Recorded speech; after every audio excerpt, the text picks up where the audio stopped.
உலகில் பெண் வர்க்கம் 100 கோடியாம், அதிலே நீ யாரடி? சருகாய் அன்பே நான் காத்திருக்கிறேன், எங்கே உன் காலடி? மணி சரி பார்த்து தினம் வழி பார்த்து இரு விழிகள் தேய்கிறேன்.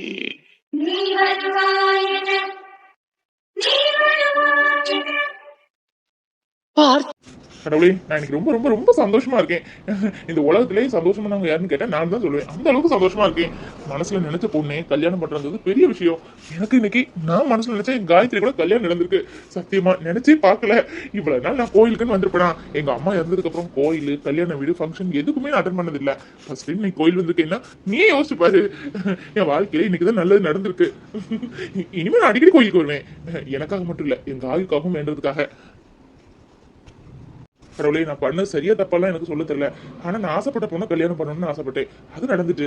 ஆனா காயுவை நான் நல்லா பாத்துப்பேன். என் கண்ணுல ஏம மாதிரி அவளை நல்லா நான் பாத்துப்பேன். அவ கண்ணுல தண்ணியே வராது. இன்னையில இருந்து அவளுக்கு சந்தோஷம் மட்டும்தான் வாழ்க்கையில கொடுப்பேனே தவிர எந்த ஒரு கஷ்டத்தையும் நான் கொடுக்கவே மாட்டேன்.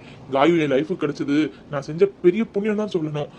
கடவுளே, இன்னும் நான் அடிக்கடி மீட் பண்ணுவேன். என் காயுவை என்னை நல்லாக்கி நீ தான் வைக்கணும். கடவுளே, எனக்கு நீ கல்யாணம் ஆகிட்டு எனக்கு கல்யாணம் அப்படி நடக்கணும் இப்படி நடக்கணும் எங்கள் அம்மா அப்பா நிறைய கனவோடி இருந்தாங்க. நானும் அப்படிதான். ஆனால் கௌதம் தான் கல்யாணம் பண்ணணும், நான் கடைசி வரை ஸ்ட்ராங்காக இருந்தேன். ஆனால் இப்படி ஒரு சூழ்நிலையில் நீ கல்யாணம் நடக்கணும் சத்தியமாக எதிர்பார்க்கவே இல்லை. அம்மா அப்பா என்னை என்ன நினச்சிருப்பாங்க? எங்கள் வீட்டிலே என் தம்பிக்கும் அக்காவையும் விட எனக்கு தான் அதிக ஃப்ரீடம் கொடுத்தாங்க. அம்மா என்ன தப்பாக நினச்சிருப்பாங்க. ஏற்கனவே அக்கா போனது நினச்சே எங்கள் வீட்டில் அதுலேருந்து இன்னும் வெளியே வரல. போயிட்டாலேன்னு ஒவ்வொரு ராத்திரியும் பகலும் அம்மா சொல்லிட்டு இருப்பாங்க. அப்படி இருக்கும்போது எனக்கும் இப்படி ஒன்று ஆயிட்டு அம்மா அப்பா எப்படி தாங்க போகிறாங்களோ தெரியலையே. அவங்களாவது பரவாயில்ல. இந்த பிரியா எதையாவது சொல்லி அவங்க மனசை காயப்படுத்துவா. நான் இருக்கும்போதே ஒரு மாதிரி தான் பேசுவா. நான் இல்லாட்டா அவங்க நினச்சாதான் எனக்கு ரொம்ப கஷ்டமாக இருக்குது. கடவுளே, கௌதம் ரொம்ப நல்லவர், ரொம்ப நல்லவர்.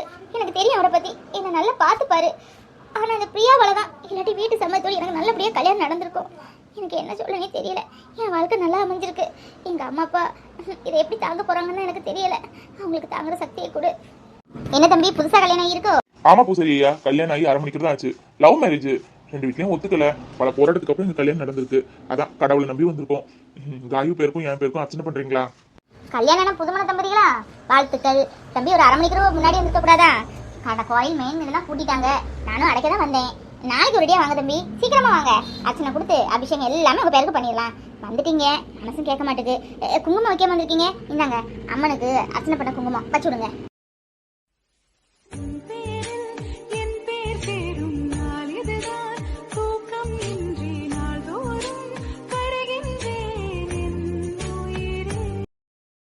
சரிங்க பூசாரி ஐயா, நாங்க நாளைக்கு காலையிலே வரோம். எங்களுக்கு ஸ்பெஷலா சாமிக்கு பூஜை எல்லாம் பண்ணிருங்க. எவ்வளவு ரூபா ஆனாலும் நாங்க நாளைக்கு காலையில கொண்டு தந்துருவோம். காயத்ரி கௌதம் அர்ச்சனை பண்ணிருங்க. நாளைக்கு கரெக்டா 8 மணிக்குள்ள நாங்க வந்துருவோம். சரிங்க தம்பி, ரொம்ப நல்லதா போச்சு. நாளைக்கு நல்ல நாளும் கூட. நீங்க வந்துருங்க. அபிஷேகம் அர்ச்சனை எல்லாம் பண்ணிடலாம். காயு என்னாச்சு? நம்ம கல்யாணம் ஆகி 1/2 மணிக்கு ஆச்சு தெரியுமா? நான் உன் புருஷன். ஒரு ஹாய் ஹலோ ஒரு கங்க்ராச்சுலேஷன் கூட இல்ல. என்னமா காயுமா, இந்த புடவையில ரொம்ப அழகா இருக்க. எனக்கு பிடிச்ச கலர். இந்த கலர் எனக்கு ரொம்ப பிடிக்கும். உனக்கு தெரியும்ல? ஐ திங்க் நான் வருவேன் தானே நினைச்சிட்டு இருந்தேன். தெரியும், எனக்கு உன்னை பத்தி தெரியும். காயு இங்க பாரு. காயுமா, காயு இங்க பாரு. காயு என்ன என்ன யோசிச்சுட்டு இருக்க? என்ன திடீர்னு தாலி கட்டி கூட்டிட்டு வந்துட்டானே அப்படின்னு யோசிக்கிறியா? நமக்கு வேற ஆப்ஷனே இல்ல காயு. யோசிச்சு பாரு. உங்க வீட்டு சைடு பேசி சம்மதிச்சு கல்யாணம் பண்ணலான்னு பார்த்தா அதுக்கு வாய்ப்பே இல்லாத அளவுக்கு உங்க அண்ணி ஆக்கிட்டாங்க. எங்க வீட்டு சைட்லாம் பேசணும்னு எந்த அளவு அவசியமும் இல்லை. ஏன்னா அவங்களாம் அந்த அளவு ஒர்த்தும் கிடையாது. எனக்கு ஒரு நல்லது நடக்கனாலே அவ்வளவுதான், முடிஞ்சு சோழி அப்படியே முடிச்சிருவாங்க. வேற வழியே இல்லாதனாலதான் இப்படி ஒரு கல்யாணம் நமக்கு நடக்க வேண்டிய கட்டாயம் ஆயிட்டு. இந்த பாரு காயு, நீ கவலையப்படாத. உன்னை நல்லா பார்த்துப்பேன் சத்தியமா. ஏதாவது பேசு காயு, அட்லீஸ்ட் திட்டமாவது செய்ய. நீ இப்படி அமைதியா இருக்கிறது எனக்கு கஷ்டமா இருக்கு. ஏதோ பெரிய தப்பு பண்ண மாதிரி ஃபீல் ஆக தோணுது. ப்ளீஸ் காயு, என்ன எதுனாலும் பேசிடுமா. உன் ஹஸ்பண்ட் நான், இனி நீ வேற நான் வேற கிடையாது. எனக்கு தெரிஞ்ச விஷயங்கள் எல்லாமே உனக்கு தெரியணும். உனக்கு தெரிஞ்ச விஷயங்கள் எல்லாமே எனக்கு தெரியணும். நமக்குள்ள எந்த ஒளிமுறையும் இருக்கக்கூடாது. நம்ம நல்ல ஒரு ஹஸ்பண்ட் ஒய்ஃபா இருக்கக்கூடாது. நல்ல ஒரு ஃப்ரெண்டா இருக்கணும். முத காயு, காயுமா ப்ளீஸ். இப்படியே நீ பேசாம இருந்தா எனக்கு ரொம்ப ஒரு மாதிரி கஷ்டமா இருக்கு. நம்ம பெரிய தப்பு பண்ணிட்டோமோ அந்த மாதிரி யோசிக்க தோணுது. பாரு காயு, உன்னை நல்லா பார்த்துப்பேன். உனக்கு நான் தாலி கட்டினது பிடிச்சிருக்குன்னு எனக்கு தெரியும். பிடிக்கலனா இதே நேரம் தட்டி விட்டுட்டு வீட்டை விட்டு வெளியே போடான்னு சொல்லியிருப்பேன். என் காயுவை பத்தி எனக்கு தெரியும். என்னை பத்தி என் காயுக்கு தெரியும். காயு வாய் திறந்து பேசு. நமக்கு இப்படி ஒரு சூழ்நிலை கல்யாணம் நடக்கணும் கடவுள் நினைச்சிட்டாரோ என்னமோ. பாரு, நம்ம யாருமே ஆசீர்வாதம் பண்ணல. அம்மா அப்பா காலில் விழுந்தும் ஆசீர்வாதம் பண்ணல. கோயிலுக்கு வந்து அர்ச்சனை பண்ண முடியல. எனக்கு ரொம்ப கஷ்டமா இருக்கு. கல்யாணங்கிறது என்னது? இது மனசு இணைறது மட்டும் இல்ல, பெரியவங்களோட ஆசீர்வாதத்தோடி வாழ்த்தினாதான் நல்லா இருப்பாங்கன்னு சொல்லுவாங்க. நம்ம வாழ்த்துறது கூட யாருமே இல்லையே. ஐயோ காயு, அழாதம்மா ப்ளீஸ். என்னால தாங்க முடியல, அழாத. ஒரு மாதிரி ஹர்ட் ஆகுது. ப்ளீஸ் அழாத. நமக்கு இன்னைக்கு கல்யாணம் இருக்கு, அழக்கூடாது. அழாதேன்னு சொல்றேன்ல. இப்ப என்ன உனக்கு? ஆசீர்வாதம் பண்ணணும் யாராவது, அவ்வளவு தானே? வீட்டுல உங்க அம்மா அப்பா பண்ணாம எப்படி இருப்பாங்க? அவங்களுக்கு நம்ம கல்யாணம் பண்ணது விருப்பம் தான். என்ன ஒண்ணு, உங்க அண்ணி பக்கத்துல என்ன ரொம்ப இரிட்டேட் பண்றதுனாலதான் போங்கன்னு விரட்டி விட்டாங்களே தவிர, மத்தபடி அவங்க மனசால நம்ம கண்டிப்பா வாழ்த்திருப்பாங்க. எந்த அம்மா அப்பாவும் பிள்ளைங்க கேட்டு பொண்ணு நினைக்க மாட்டாங்க. அவங்க நம்ம வாயால வாழ்த்தாட்டாலும் மனசார வாழ்த்திருப்பாங்க. காயு விடு, அழாத காயு. இப்ப என்ன உனக்கு? பெரியவங்க கையால ஆசீர்வாதம் வாங்கணும், அவ்வளவு தானே? அழாத காயு. நீ இன்னும் அழவே கூடாது. உன் கண்ணுல ஆனந்த கண்ணீர் கூட வராம நான் உன்னை பாத்துப்பேன், சரியா? இங்க பாரு, நம்ம 2 பேரும் வேற வேறையா இருந்தாலும் நம்ம மனசால ஒண்ணுங்கிறத மத்தவங்களுக்கு ப்ரூவ் பண்ணி காமிக்கணும். நம்ம வாழ்ற வாழ்க்கையில தான் இருக்கு. கவலைப்படாத, வா. போற வழியில ஒரு பெரியவர் இருக்காரு, அவர்கிட்ட ஆசீர்வாதம் வாங்கிட்டு போகலாம். வயசான காலத்துல கோயிலுக்கு வேண்டாம், வீட்டுலதான் படமா வச்சிருக்கியா, கும்பிடுன்னு சொன்னா கேக்கையா? கோயிலு மூட நேரம் வந்துட்டு சொன்னா கேட்கணும்ல. படமா வீட்டுல வச்சு கும்பிட்டாலும் கோயிலு குளம்ட்டு எதுக்கு இருக்கு? அது மட்டும் இல்ல, காணிக்க காசை கொண்டு கொடுக்க வேண்டாமா? சாமிக்கு முடிஞ்சு வச்சு 3 மாசம் ஆகுதே, அதானே சொல்லுதேன். கேக்குதேடா, நமக்கு தனியா வர மாதிரியே இருக்கு. ஒரு ஆளு கைத்தாங்களா பிடிச்சாதான் வரலாம். இங்க பாரு, கோயிலுக்கு முடிஞ்சு வைக்கிறதுனா இதையோட நிப்பாட்டிக்க. இனிமே முடிஞ்சு வைக்கிறதா ஒரு உண்டியல்ல சேர்த்து போட்டு கோயிலுக்கு வரவங்கள்ட்ட கொடுத்து விடு. என்ன, நமக்கெல்லாம் வயசாகி போச்சு, ஏமா கொண்டே முடியல. இதுல பொண்ணையும் தூக்கிக்கிட்டு நமக்கு வர முடியுதா? அட, பெரியவங்க இருக்காங்க, இதை விடையா வேணும் ஆசீர்வாதம் வாங்குறதுக்கு பெரியவங்க. தாத்தா, எங்களுக்கு கல்யாணம் ஆகி 1/2 மணிக்கு தான் ஆச்சு. Love marriage. வீட்டுல எதுக்கு கல்யாணம் பண்ணிக்கிட்டோம்? எங்களை ஆசீர்வாதம் பண்ணதுக்குன்னு யாருமே இல்ல. ரொம்ப என் ஒய்ஃப் நினைச்சு ஃபீல் பண்றாங்க. எங்ககிட்ட ஆசீர்வாதம் பண்றீங்களா தாத்தா?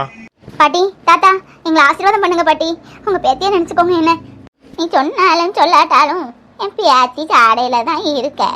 நல்லா இருப்பம்மா, நல்லா இருப்ப. 16 பெற்று பெருவாழ்வு வாழணும். ஐயா, என்ன பேர பிள்ளைல வாழ்த்து.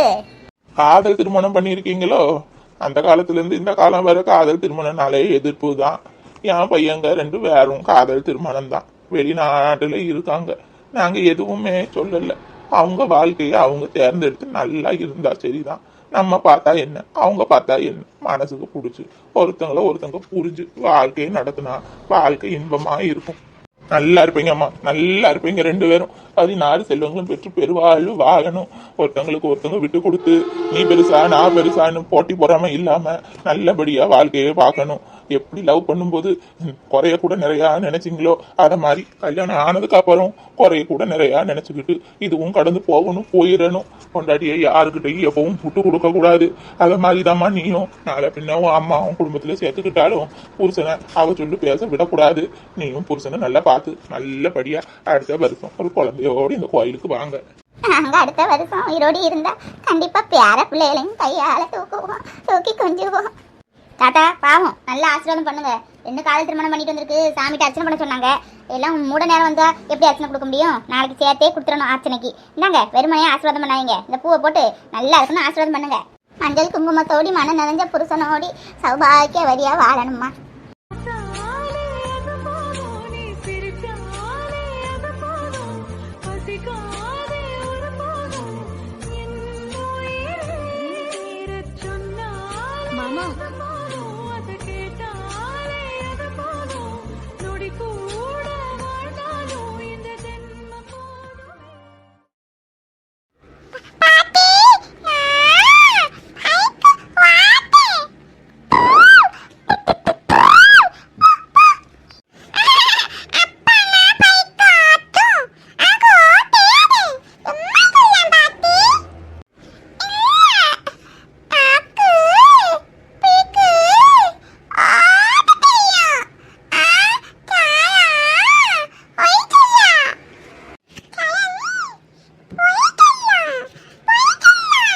சாரா குட்டி, உனக்கு வாய் கூடி போச்சு. அண்ணன் அழகா பைக் ஓட்ட தானே செய்யறான். பாரு, பொம்மையும் வச்சு டபுள்ஸ் போட்டு எப்படி ஓட்டுறேன்னு. உனக்கு ஓட்ட தெரியும்பா. கோப்படாத, நீ கண்டினியூ பண்ணு. இப்படி காணி இருந்துகிட்டு எப்படி கோவப்படுது என்ன சரவணா? பாத்துக்கோ, இந்த காலத்து பிள்ளைகள்கிட்ட ஒன்னு சொல்ல வழியில ஒரு சுண்டு சொல்லு தாங்க மாட்டுக்கு, உடனே கோவப்பட்டுருதுங்க. என்ன ஏ சாரு, உனக்கு என்னங்க? அழகா பைக் ஓட்டிட்டு இருக்கான் பொம்மையை வச்சுக்கிட்டு. சும்மா ஓட்ட தெரியலன்ட்டு. அவன் நல்லா தான் ஓட்டுதான், நீ ஓட்டியா?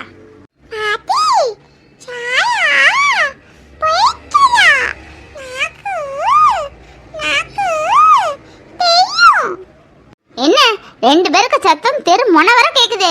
சத்தம் போடாம சேட்டை பண்ணாம இருக்கணும்னு சொல்லி தானே அனுப்புனேன். என்ன பாட்டி ரொம்ப சேட்டை பண்ணாங்களா? இல்லம்மா இல்ல, அது வாட்டு விளையாடிட்டு இருக்குதுங்க. அது ஒரு நாள் வராட்டாலும் என்னமோ பறி கொடுத்த மாதிரி இருக்கும். பிள்ளையா இருக்க ரெண்டு பேசுறது எடுக்கிறது எம்பிட்டு அழகா இருக்கு தெரியுமா? நீ முழுக்க இருந்து ரசிச்சுக்கிட்டே இருக்கலாம். ஆமா, இது என்னம்மா மருதானியா? மருதாணி இல்ல பாட்டி, பச்சை மருந்து. 2-3 மூலிகை உண்டு, பேர் சொல்லக்கூடாதுன்னு சொல்லுவாங்க. 5 மூலிகையை போட்டு அரைச்சு இடிச்சு தண்ணி சேர்க்காம அரைச்சி எடுத்துட்டு வந்திருக்கேன். இதை ஒரு நாளைக்கு 3 தடவை போட்டாலே போதும். இந்த 10 காயம்லாம் தழும்பெல்லாம் இடம் மாதிரி போறதே தெரியாது. இந்தாங்க, அவருக்கு போட்டு விடுங்க. பாட்டி, நீங்க மதியத்துக்கு எதுவும் சமைக்க வேண்டாம், உங்களுக்கு சேர்த்து நானே சமைச்சிட்டேன். உளுந்தஞ்சோறு, முட்டை குழம்பு, அப்புறம் இஞ்சி தொக்கு எல்லாம் செஞ்சு கொண்டு வந்துட்டேன். இந்தாங்க பிடிங்க. எங்களுக்கு சேர்த்து சமைச்சிட்டியா? ஏமா நீ ஏன் கஷ்டப்படுத? எங்களுக்கும் சேர்த்து எதுக்கு நீ கஷ்டப்படணும்? நல்ல பிள்ளையா இருக்க, எம்பிட்டு பாசமா இருக்கம்மா நீ. பாசம் தானே பாட்டி இந்த காலத்துல முக்கியமா வேணும். பாசம் இல்லாம தானே நிறைய பேர் வாழ்க்கையே மாறி போய் இருக்குது. பாட்டி, பணம் காசு நகை நட்டெல்லாம் நம்ம போகிற நேரம் கொண்டு போகிறது இல்லை. ஒரு ஆள் மேலே நம்ம பாசத்தை வச்சாதான் நம்ம திடீர்னு மண்டையை போட்டால் கூட ஐயோ எவ்வளவு அருமையாக பாசமாக இருப்பா போய் சேர்ந்துட்டெல்லாம் நின்று சொல்லிட்டு கண்ணீராத விடுவாங்க. என்னை பொறுத்தவரை பணத்துக்கும் என்றைக்குமே நான் ஆசைப்பட்டதில்லை. ஆனால் பாசத்துக்கு ரொம்பவே ஏங்கியிருக்கேன் பாட்டி. இந்த ஊரில் யார் எவருன்னு தெரியாமல் அனாதையாக வந்து நின்ன எனக்கு லட்சுமி அக்கா, நீங்கள், சாரு, இந்த 3 பேர் எனக்கு ஒரு பெரிய உறவா பெரிய பலமாக கிடச்சிருக்கீங்க. அப்புறம் உங்கள் மேலெல்லாம் பாசம் வைக்காம யார் மேலே பாசம் வைப்பேன்? சார், உளுந்தஞ்சோறு ரொம்ப உடம்புக்கு நல்லது. உளுந்தஞ்சோறும் முட்டை கறியும் சேர்த்து சாப்பிடும்போது உடம்புக்கு பலம் ரொம்ப அதிகமாக கிடைக்கும்னு சொல்லுவாங்க. உளுந்தஞ்சோறு சாப்பிடுவீங்கல்ல? யாரு சொன்னா உங்கள்ட்ட சாப்பிட மாட்டேன்னு? நான் இருக்கிற பசிக்கு கல்லே கொடுத்தா கூட கற்கண்டான்னு நினைச்சு கடிச்சு சாப்பிடுவீங்க. உளுந்தஞ்சோறு தேவாமிர்தமா இருக்குமே.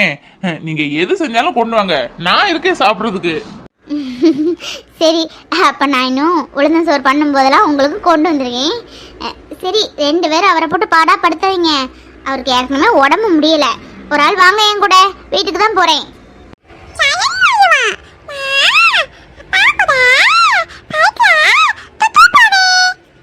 நேற்று போட்ட உளுந்து இட்லி பஞ்சு மாதிரி வரலையே, தினம் நல்லா வரும். இன்னைக்கு என்னமோ கொஞ்சம் பஞ்சு மாதிரி இல்லாமல் லேசாக கல்லாகி போச்சு. ஊருக்குள்ள என்ன பரவாயில்ல, அந்த ஆஃபீஸுக்கு வர கொண்டு போகிறோம். என்ன நினைப்பான், நாள் நல்ல இட்லியை போட்டுக்கிட்டு போக போக கல்லாக போட்டு கொடுக்கலன்னு நினைப்பான். உளுந்த மாற்றணும், இல்லை கடையை மாற்றணும். பாவம், வெளியூர்லேருந்து வேலை பார்க்குறதுக்கு சாப்பாட்டுக்கு தான் கஷ்டப்படும். நல்ல சாப்பாடாக கொடுக்க வேணாம். உளுந்த மாற்றி போட்டால் தான் நல்ல இட்லி பந்து போல் வரும். ஆமாம், வேற சாம்பார்லாம் நல்லா தான் இருக்குன்னாங்க. வேற என்னமோ வாங்க சொன்னாலே ஐஸு. லட்சுமி, லட்சுமி, அட பல்லு கூப்பிடுது. இது ஏதாவது 7:30 தானே கூப்பிடும், எதுக்கு கூப்பிடுவான்னு தெரியலையே. என்னக்கா? ஆமா, உன் கூட ஒருத்தி இருப்பாளே பனையில பாதியா, அவளை எங்க? பிளவுஸ் தைக்க கொடுக்கலான்ட்டு வீட்டுக்கு போனா அழகானும், கடைக்கு போனா பூட்டி இருக்கு. எங்கதான் போறா? வேற எதுவும் வேலைக்கு போறாளோ? யாரு? ஐஸ கேக்கீங்களா? அவன் வீட்டுல இருப்பா, வீட்டை விட்டா கடையில இருப்பா, வேற எங்கிட்ட போக மாட்டாளே. ஒருவேளை குழந்தையில சட்டி வீட்டுல விட்டுருப்பா, பிள்ளைகளை எடுக்க போயிருப்பாளா இருக்கும். அந்நேரம் நீ போயிருப்பையா இருக்கும்க்கா. ஒரு 10 நிமிஷம் அப்புறம் போ இருப்பா. ரொம்ப ஜாலியா இருக்கா போல இருக்கு. நல்லா தான் இருக்கு. வர வர நம்ம ஊரே கெட்டு போயிருக்கு. என்னன்னு சொல்ல. ஆமா, அவ எந்த ஊர்ல வந்திருக்கா? இந்த குழந்தைங்க பெத்து வச்சுக்கிட்டு இந்த அவன் வீட்டிலே போய் கிடக்குறது நல்லாவா இருக்கு? பாக்குற சனம் என்ன பேசும்? யாருக்கு நம்ம 4-3 பேசி எம்மா காதுல விழுது. இதெல்லாம் நான் உன்ட்ட சொல்ல முடியுமா? பத்தாத குறைக்க அவன் வேற பைக்கில் அந்த பிள்ளைய வச்சு தெருவா சுற்றி வாரான். பானிபூரி கடை எங்கே இருக்குது, சாக்லேட்டு கடை எங்கே இருக்குது அப்படின்னு. அது வேற அப்பா அப்பா அப்பான்னு கூப்பிடுதே. ஏன் அவள் அத்தாக்கறி சொல்லி கொடுக்க மாட்டா இது உன் அப்பா இல்லைன்னு? என்னமோ இவக்குள்ள இருக்கு. இப்போ பாரு, உன்கிட்ட சொல்லுவேன், உங்கள் வீட்டில் வாடகைக்கு இருக்கா, நீ ஒன்றும் அவகிட்ட சேர்ந்துட்டு இருக்காத. உன் பேரும் கெட்டு போயிடும். உன் புருஷன் யாருக்குமே குடியாரேன். 4-3 காலையில் கேட்டான், அவ்வளோதான் உன்னை உண்டு இல்லைன்னு ஆக்கிடுவான். இந்த பாரு, யாரையும் பத்தி எடுத்துக்கட்டி பேசக்கூடிய வேலை வச்சுக்கூடாத. அதுவும் ஒரு பொண்ணடி பாவம் சும்மா விடாது. சக்தி பாவம், ஏன் உனக்கு தெரியாது? அவனுக்கு இதே மாதிரி ஒரு குழந்தை இருந்து சின்ன பிள்ளை இறந்து போச்சு. பிள்ளை பாசத்துல ஏங்கி கிடக்கான். இந்த பிள்ளையெல்லாம் அப்படிதான், அப்பா அப்பான்னு ஒரு பாசத்துல கூப்பிடுது. அது புரியாம என்னெல்லாம் பேசுற வாய்க்கு வந்த பிள்ளை. அந்த பிள்ளை ரொம்ப நல்ல பிள்ளை, அப்படிப்பட்ட பிள்ளை கிடையாது. அடேங்கப்பா, ரொம்ப நல்லவளாமே. அப்படின்னா பேசாம ரெண்டு கல்யாணம் பண்ணிக்க வேண்டியதானே? அவன் குழந்தை குட்டி இல்லாம இருக்கான், பொண்டாட்டி செத்து போயிட்டா. இவளுக்கும் இருந்து இல்லாத மாதிரி தான் போல. இந்த பிள்ளைதான் அப்பா அப்பான்னு கூட்டிட்டு தெரியுத. பேசாம ரெண்டு கல்யாணம் முடிச்சு வச்சிட வேண்டியதானே? அடேங்கப்பா, என்ன மாதிரி வக்காத்துவாங்க. இங்க பாரு, பொதுவா சொல்லுதே, அந்த காலம் ஆனாலும் சரி இந்த காலம் ஆனாலும் சரி, பொண்டாட்டி வேற எவன்டே பேசினா புருஷன் தப்பா நினைக்கிற காலத்துல நம்ம வாழ்ந்துகிட்டு இருக்கோம். அப்படி இருக்க இது கிராமம், 4-3 பேசதான் செய்வாங்க. எனக்கு தெரிஞ்ச அவங்களுக்குள்ள ஏதோ இருக்குது, நீ சொல்ல மாட்டுக்க. கூட்டுக்கல்லி இல்ல, நீ அவளுங்க என்ன இட்லி கடை தொடங்கியிருக்கீங்க. இங்க பாருங்கக்கா, தேவையெல்லாம் பேசிட்டு இருக்காங்க. அப்படியே 2 பேருக்கு பிடிச்சு போச்சுன்னா 2 பேரையும் பேசி எடுத்து கல்யாணம் நான் பண்ணி வைப்பேன் என் தலைமையில. நல்லா இருந்துட்டு போட்டும், அவ்வளவுதானே. இங்க பாருங்க, உங்க வீட்டு கதையை மட்டும் பாருங்க, ஊரா வீட்டு கதையை பார்க்கவும் எடுத்துக்கட்டி பேச வேலையெல்லாம் வச்சுக்கிறாதீங்க. ஏ அப்பா, என்ன மாதிரி கோவப்பட்டுட்டு போறா? என்னமோ நான் மட்டும்தான் இவ்வளவு பேசுற மாதிரி, தெருவே நாரி போய் கிடக்கு. இதுல நம்மள பேச வந்துட்டா. இருக்கட்டும், என்னவோ சொல்லுவாங்களே, மலிஞ்சா சந்தைக்கு வருன்னு. மலிஞ்சா சந்தைக்கு வரதான் போகுது இவங்க கூத்தெல்லாம். இன்னைக்கு இருந்த ஒர்க் டென்ஷன்லாம் மத்தியானம் சாப்பிட கூட முடியல. சாப்பாடு கெட்டு போயிருமோன்னு பார்த்தோம், பரவாயில்ல, நல்லா ஃப்ரெஷ்ஷாக தான் இருக்கு. ஆனால் இந்த சாப்பாடுக்கும் எனக்கும் ஏதோ ஒரு சம்மந்தம் இருக்க மாதிரியே ஒரு ஃபீல் ஆகுது. இந்த ஊருக்கு வந்தோடனே அப்படிதான். இந்த ஊருக்கும் நமக்கும் ஏதோ ஒரு கனெக்டிவிட்டி, போன ஜென்ம பந்தமா இல்லை ஏதோ விட்டக்குறை தொட்டக்குறையா ஏதோ ஒன்று சொல்லுவாங்களே, அந்த மாதிரியே மைண்டில் ஓடிட்டே இருக்கு. இந்த சாப்பாடோட மனம், டேஸ்ட்டு எல்லாம் பார்க்கும்போது அந்த அறை விட்டு ஓடி போனாலே அவ சமைச்ச மாதிரியே ஃபீல் ஆகுது. ஆனால் கடையில் போய் பார்த்தா இந்த அக்கா நான் தான் சமைச்சேன்னு சொல்கிறாங்க. அப்படி இருந்தாலும் அவள் ஏன் இந்த ஊருக்கு வரணும்? இந்த ஊரில் யார் இருக்கா அவளுக்கு தெரிஞ்சவங்க? யாரும் கிடையாது. அப்படி இருக்கும்போது அவள் அதுவும் இந்த கிராமத்தில் எதுக்கு அவள் வரப்போறா? கண்டிப்பாக வரமாட்டா. ஆனால் அவள் கைப்பக்குவம் மாதிரியே இருக்குதே. அது எப்படி ஒருத்தவங்க கைப்பக்குவம் இன்னொருத்தவங்களுக்கு வராதுன்னு அம்மா சொல்லும். ஏன் அம்மாவே சொல்லும், எங்கள் அம்மா சமைப்பாங்க அப்படி இருக்கும், எங்கள் அம்மா கைப்பக்குவம் எனக்கு கொஞ்சம் கொஞ்சம் தானே இருக்குது அப்படின்னு சொல்லுவாங்க. அப்படி இருக்கையில் அதே டேஸ்ட்டு, அதே மனம், அதே பக்குவம், அதே ருசி அப்படியே இருக்க. அவள் தான் சொல்லுவா, சாப்பிட்டோன்னே ஸ்வீட் சாப்பிட்டா நல்லா இருக்குங்க, நான் எப்போவுமே சாப்பிடுவேன், எங்கள் வீட்டில் ஸ்வீட் இல்லாட்டா சீனியை கூட எடுத்து வாயில் போட்டுப்பேன்னு சொல்லி நம்மளே அப்படியே பழக்கப்படுத்திட்டா. இன்னைக்கு லஞ்சில் குலாப்ஜாம் இருந்துச்சு, பார்த்தோன்னே மைண்டு அதான் ஓடிச்சு. ஸ்டாஃப் கூட சொல்லியிருந்தாங்க, நல்லா இருக்கு சமையல், அதுவும் இல்லாமல் ஸ்வீட் கூட வச்சுருக்காங்க காம்ப்ளிமெண்ட்டுக்கு, பரவாயில்ல, நல்லா ஆள்கிட்ட தான் நீங்கள் சமையல் கொடுத்துருக்கீங்க அப்படின்னு சொன்னாங்க. என்னவா இருக்கும் இந்த சமையல்? ஒருவேளை அவள் பண்ணுறதா இருக்குமா, இல்லை நம்ம தப்பாக புரிஞ்சுக்கிட்டோமா? ஆனால் என்னமோ ஒரு கனெக்டிவிட்டி இருக்குன்னு என் மனசுக்குள்ளே சொல்லிக்கிட்டே இருக்கே. அவளா எப்படி இருக்கும்? சே இருக்காது. கிராமத்தில் எல்லாருமே நல்லா சமைப்பாங்கல்ல, ஒருவேளை அவள் கைப்பக்கம் இந்த ஊரில் இந்த பக்கம் இன்னைக்கு வந்தாங்களே இட்லி கொடுத்துட்டு போனாங்களே, அவங்களுக்கும் இருக்கலாம். அது எப்படி ஒன்று போல இருக்குன்னு தான் என்னோட திங்கிங். சப்போஸ் இருக்காது, சப்போஸ் 1% அவளா இருக்க வாய்ப்பு இருந்துச்சு, மகளே அவளை சட்னி அரைக்க மாதிரி அரைச்சிட மாட்டேன். அது மட்டும் இல்லை, என் சரண் என் பிள்ளைய கூட்டிட்டு போயிருவேன். ஓ, அவளை பத்தி நினைச்சாலே டிப்ரெஷன் ஆயிட்டு இருக்கு.